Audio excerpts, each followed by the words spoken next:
તમે જોઈ રહ્યા છો શ્લોક દર્પણ ન્યૂઝ।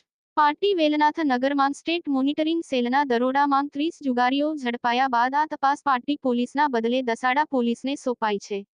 આ કેસમાં દસાડા પોલીસ દ્વારા પકડાયેલા 30 જુગારીઓ પૈકી 5 મહિલાઓને બાદ કરતા 25 જુગારીઓને કોર્ટમાં રજૂ કરી 3 દિવસના રિમાન્ડ માંગ્યા હતા, પરંતુ કોર્ટે તમામના રિમાન્ડ નામંજૂર કર્યા હતા।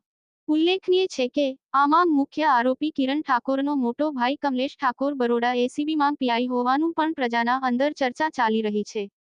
પાર્ટીમાં ગત મોડી રાત્રે સ્ટેટ મોનિટરિંગ સેલના દરોડામાં 5 મહિલાઓ સહિત કુલ 30 જુગારીઓ પાર્ટી જુગારધામ કેસમાં પાર્ટી પીઆઈ સહિત અન્ય 3 પોલીસ કર્મીઓ સસ્પેન્ડ કરાતા ભારે ચકચાર મચી જવા પામી છે। સસ્પેન્ડ કરાયેલ પોલીસ કર્મચારીઓમાં એમ કે ઝાલા પાર્ટી PI, Ganpatbhai Bhurabhai head constable, Vipul Kanjibhai constable અને ગૌતમભાઈ કાંતિલાલ કોન્સ્ટેબલનો સમાવેશ થાય છે।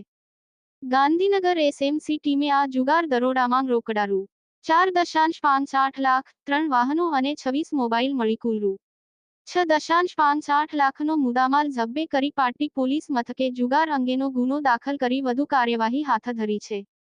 બીજી તરફ જુગારધામ પર કના સપાટા બાદ કડક કાર્યવાહી